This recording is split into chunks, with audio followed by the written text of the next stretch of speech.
The Galactic Council's main chamber was silent. Hundreds of alien leaders sat in curved rows, their eyes fixed on a large holoscreen in the center. The lights were dim, and the air felt heavy, almost cold. On the screen, a grainy video began. To play, it showed a frozen moon covered in endless white ice. The wind howled through the recording speakers and snow swirled in the air. A small alien rescue craft lay crashed on the surface, its hull twisted and blackened from the impact. At first, there was no movement, only the snow and the quiet, broken ship. Then shadows appeared. Figures stepped into the camera's view. They were humans. They moved differently from any other species. Their bodies leaned forward slightly, eyes scanning in every direction. They wore heavy survival suits, but even under all that gear, their posture looked ready. Their steps were firm and sure, even on the slippery ice. The aliens in the chamber leaned forward. Something about the way these humans moved made their stomachs twist. In the video, the humans reached the wreck. Without hesitation, they began pulling the alien crew from the twisted metal, lifting heavy beams as if they weighed nothing. One human cut away burning wires with a small blade. Another knelt beside an injured alien and began treating the wounds. It should have been a peaceful rescue scene, but it wasn't. The way they moved, the way they kept looking over their shoulders, scanning the white emptiness around them. It was as if they were waiting for something to attack. A cold shiver spread through the council chamber. Then, one human stopped moving. Slowly, their head turned toward the horizon. Others froze instantly, without a single word spoken. All of them shifted slightly, forming a loose circle with the injured in the middle. In the distance, something dark moved in the snowstorm. The shape was huge. It moved low to the ground, circling. The humans didn't run. They didn't panic. They adjusted their stance, hands near their weapons, eyes fixed on the movement. The camera zoomed in on one of the humans, their face hidden under a frost-covered visor. The eyes were calm, too calm. In the council chamber, the speaker leaned toward one of his advisors and whispered a sentence that would later become legend. They are predators. Victor, a young alien historian from the planet Shurok, was in the chamber that day. He had never seen a human in person before. He had read small pieces of information about them, but most files were locked behind the highest security levels. When the video ended, the council quickly moved on to other matters, but Victor couldn't stop thinking about it. The way the humans had moved, the way they had reacted, it was not normal. It was not how prey moved. 2 days later, Victor received a private message. It was short and direct. You are assigned to investigate humans. This mission is classified. You will report only to me. Hi, Chancellor Zorith. At first, Victor thought it was some kind of mistake. He was just a historian, not a spy. But the message came with an access key, one that could open files even most council members couldn't see. Victor's hands shook as he placed the key into his console. The screen lit up with a single folder name, Proof of Predation. He hesitated for a moment, then opened it. Inside were dozens of files, reports, recordings, and written statements from multiple species. Some were marked Level Omega Eyes only. The very first document was dated over 50 years ago, from the time of first contact between humans and the galaxy. The report began with a description of the first official meeting. The humans had arrived at a neutral space station to meet with representatives from the Koran Empire. It was meant to be a peaceful diplomatic event. But according to the report, things went wrong almost immediately. The Koran delegation had entered the meeting room, expecting calm, polite conversation. Instead, the humans stood as the Koran entered, not out of respect, but as if ready to respond to a threat. They stayed near the walls, watching every corner, every shadow. Their eyes moved constantly. When drinks were offered, the humans accepted them, but subtly switched cups between each other, as if testing for poison. Shifted position, the humans noticed instantly, their hands twitching toward their weapons. The report ended with one chilling line from the Koran ambassador. I have never felt prey in their presence. Only the awareness that I was being studied. Victor leaned back in his seat, heart pounding. Why would the council hide this? Why not tell the galaxy exactly what humans were? He scrolled further down the file. The next entry was a still image from a later incident. Humans in a jungle, covered in mud, their eyes bright and focused, moving silently toward something. Unseen. The caption under the photo read, "Observation. They hunt in silence, and they do it together." Victor's skin tightened with unease. Something about these humans, it was different from any species he had studied before. He closed the file for now, but he knew one thing. This was only the beginning. And whatever he was about to learn next, it was not going to make him feel safer. Predators in disguise, Victor arrived on Earth under a false name. Officially, he was a student researcher from a minor alien world, here to study human art and culture.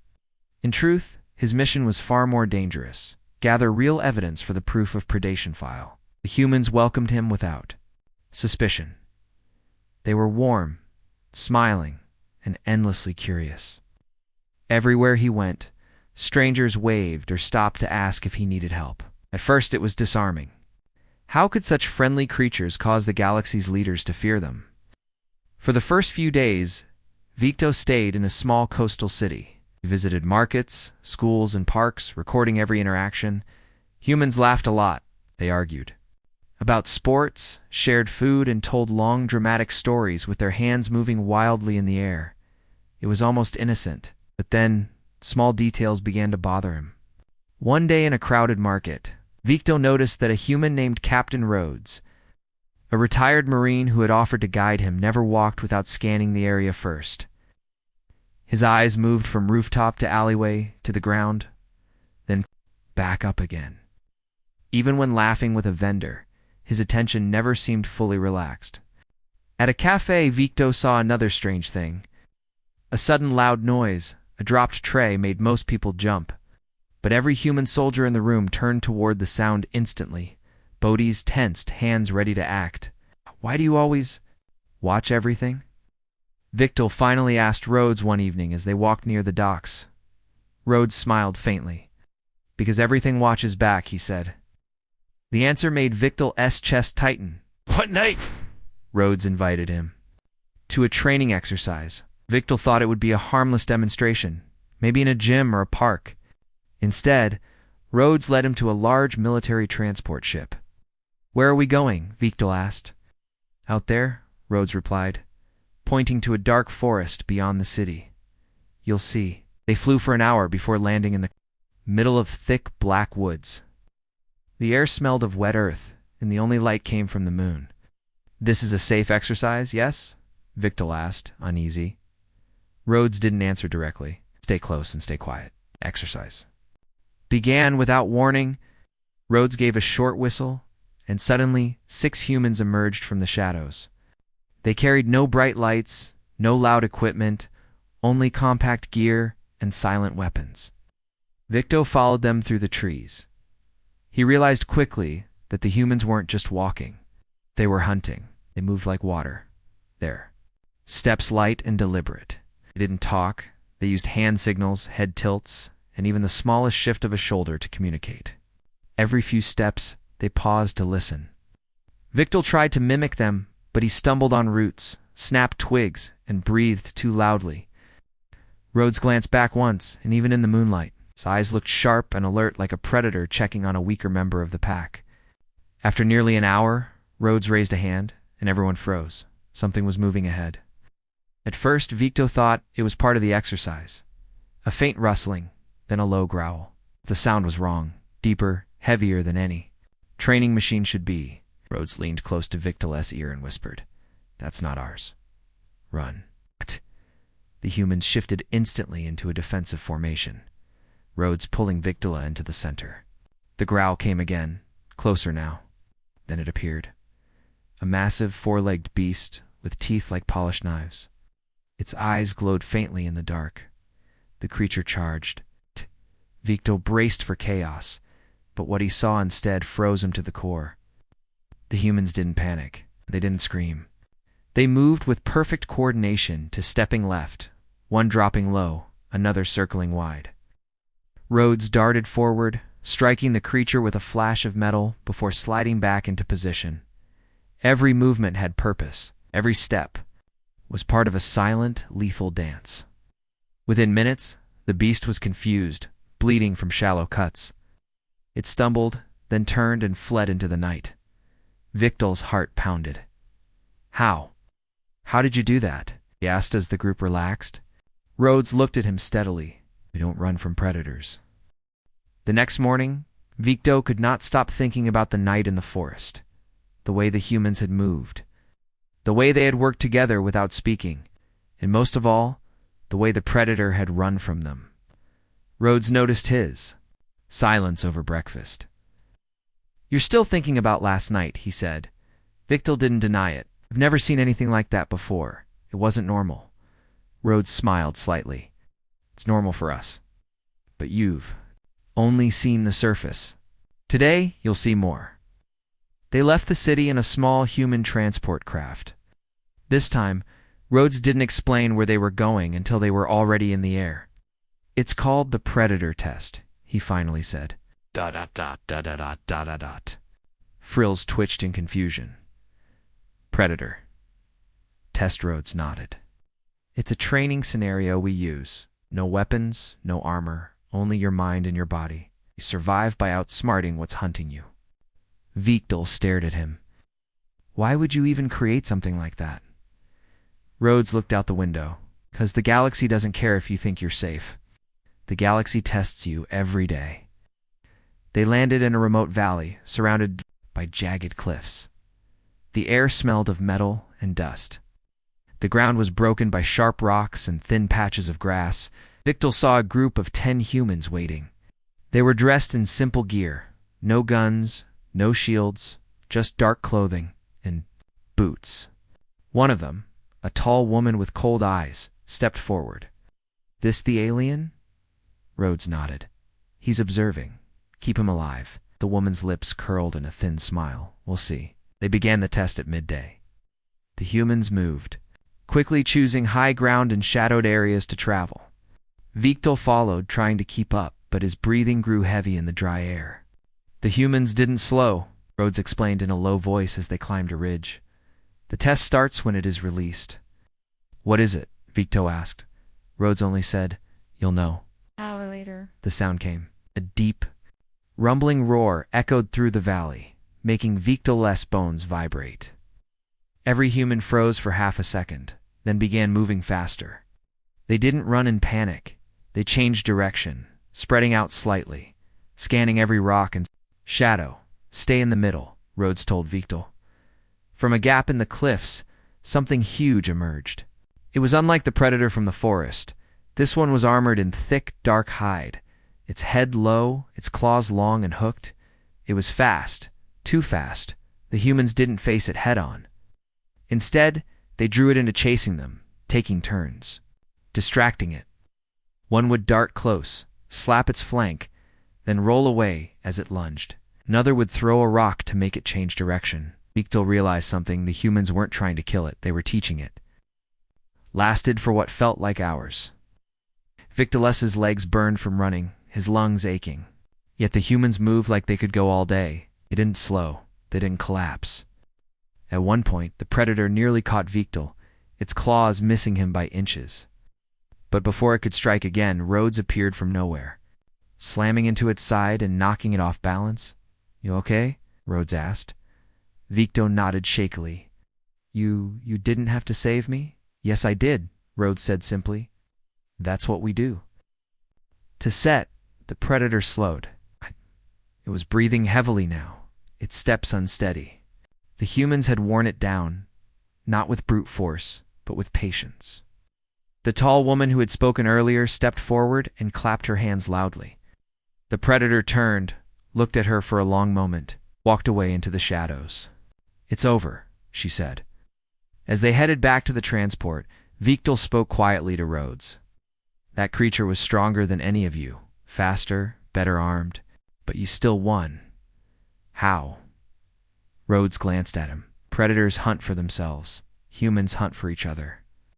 That changes everything. Victor felt a strange chill at those words. In his mind, he pictured the files labeled proof of predation. He realized they weren't just about danger, they were about something deeper, something that could change the balance of power in the galaxy. And he had a feeling the next thing Rhodes would show him would be even harder to forget. Proof of predation. Back in the city, night had fallen. The human training base was quiet, but Victor's mind was loud. He could not stop replaying. The Predator test in his head, the speed, the teamwork, the fear that turned into control. Rhodes had said little on the journey back, but now, as they entered a small, secure building, he finally spoke. "It's time you saw the file you've been looking for," Rhodes said. Victor's frills twitched. "Proof of predation?" Rhodes didn't answer. He only unlocked a heavy steel door. Inside was a dim room lit by a single holoscreen. The air smelled of old metal and paper, strange for a human base. Rhodes gestured for Victor to sit. "What you see here, most of your Galactic Council has never seen. They're scared to look." With a few taps, Rhodes activated the file. The title appeared in bold letters. "Proof of predation, classified level Omega." Victor's claws tightened on the chair. The first video began. It was dark, grainy footage taken from the helmet of a human soldier. At first, Victor thought it was another rescue mission. The soldier moved through a ruined alien colony, calling out in calm, steady tones. But then the sound came, high-pitched screams, metallic clanging, and the distant thud of something huge moving. Without hesitation, the human moved toward the sound. A massive insectoid predator burst from a wall, claws raised. The soldier didn't run. He didn't freeze. Stepped aside at the last possible moment and drove a blade into a joint in the creature's armor. The predator fell, twitching. The soldier kept moving forward, checking rooms, calling out for survivors. Victor felt his spines lift in unease. Humans didn't just fight, they finished. The footage changed. This time, dozens of humans were in an open battlefield, facing a swarm of fast-winged hunters. Victor had read about these creatures. They had wiped out entire colonies in days. But here, the humans moved like a single living thing. Groups formed instantly, covering each other's blind spots. Some threw themselves into danger to save another. Every death was answered with precise, cold retaliation. It was coordination. Victor's voice was quiet. "You don't fight like prey, you fight like Rhodes," finished the sentence. "Like predators who learn to hunt predators." The last video began. It wasn't a battle. It was an interview. A young human, barely out of training, sat at a table. His arm was bandaged, his face bruised. The interviewer, an alien, asked, "Why'd you go back for your teammate?" The logical choice was to escape. The human shrugged. "If I'd left him, I'd be next. Out here, you survive together, or you die alone." Victor noticed the human's eyes.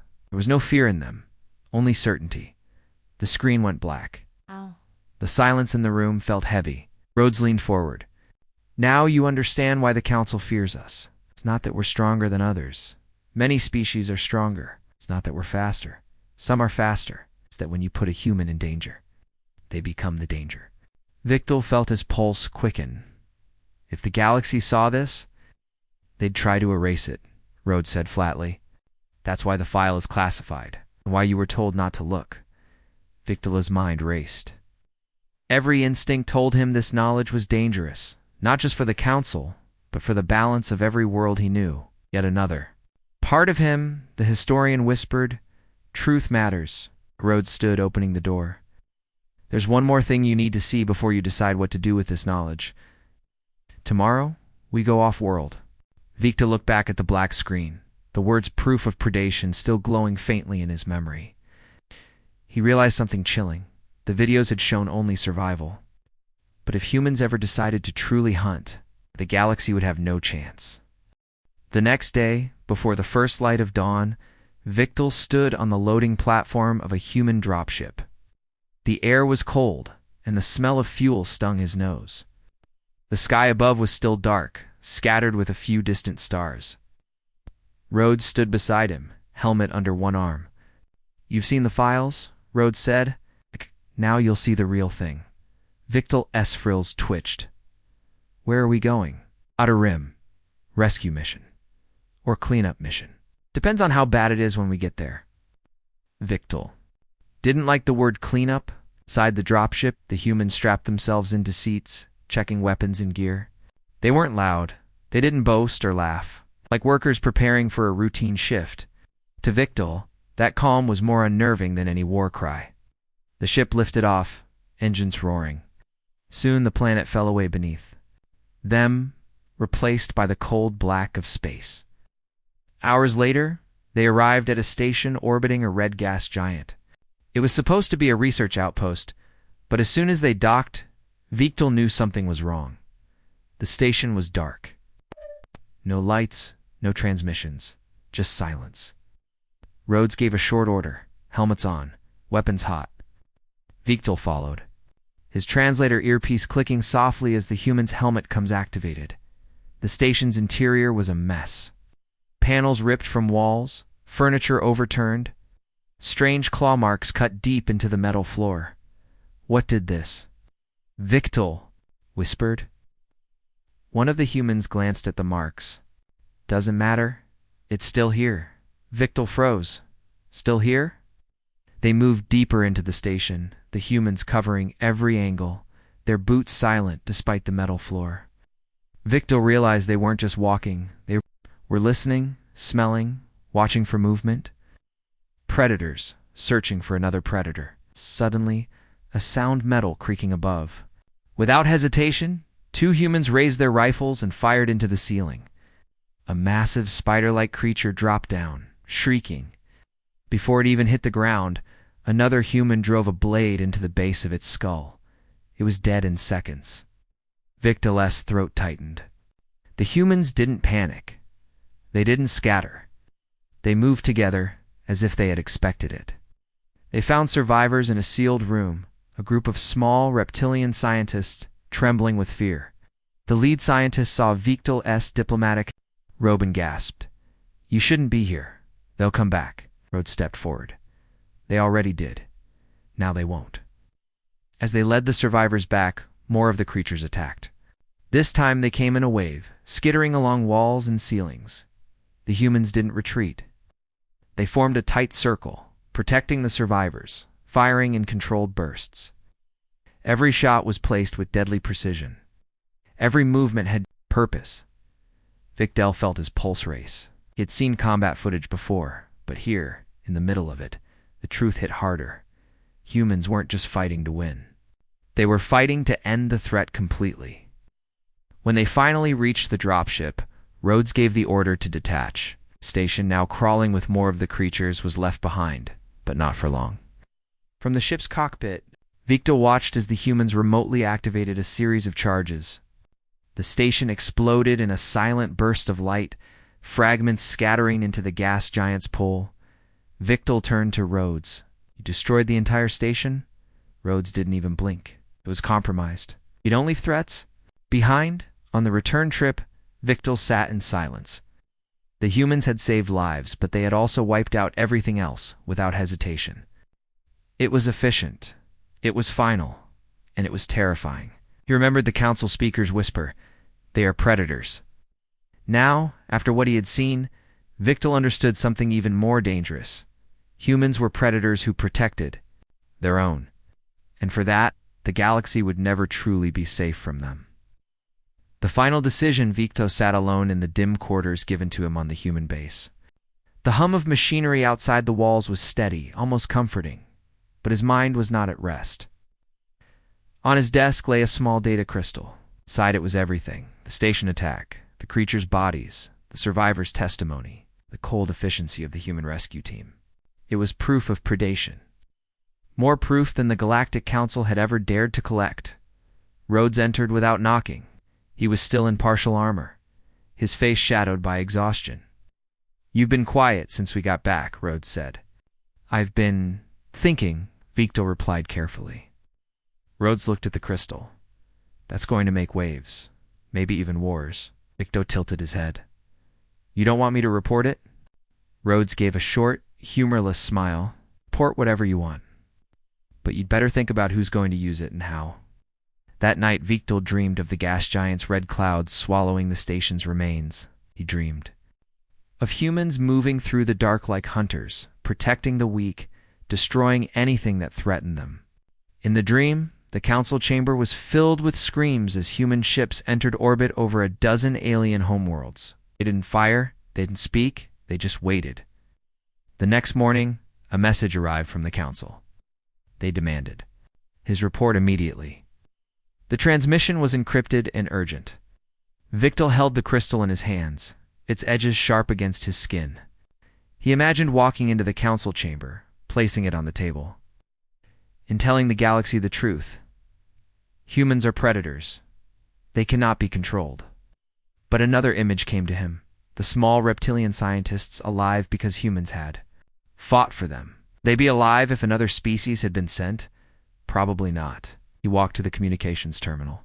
The screen lit up with the seal of the Galactic Council. Council Speaker Vernash appeared, her frills stiff. Historian. Victor, do you have the report? Victor's mouth was dry. Yes, I have it. Transmit immediately. The galaxy must be informed. Victor hesitated. He thought about Rhodes' words. Think about who's going to use it. Finally, Victor spoke. The station was lost to an unknown predator species. Humans assisted in the rescue. They fought with skill and bravery. Without them, there would be no survivors. That is all? Vernash's voice was sharp. No. Other observations? Victor's frills twitched. None worth recording. There was a long silence. Very well, the matter is. Closed, the transmission ended. Victor placed the data crystal back into his personal pouch. He did not destroy it. He did not send it. Someday, someone would need to know the truth. But that day was not today. As he walked outside, the sunlight hit the metal walkways of the human base, turning them gold. In the distance, Rhodes and his squad were preparing for another mission. Rhodes noticed him watching, going somewhere. Victor shook his head. Not yet, I think. I will stay for a while longer. Rhodes raised an eyebrow but didn't ask questions. Humans, Victor had learned, didn't need to. The historian turned and looked at the sky, where human ships waited in orbit, like silent sentinels. He still feared them, perhaps more than ever, but a small part of him wondered if the galaxy's greatest predators were on your side. Was that truly a bad thing? The answer would decide the future? For now, Victor kept it locked, inside his mind, along with the crystal that could either save the galaxy or burn it to ashes.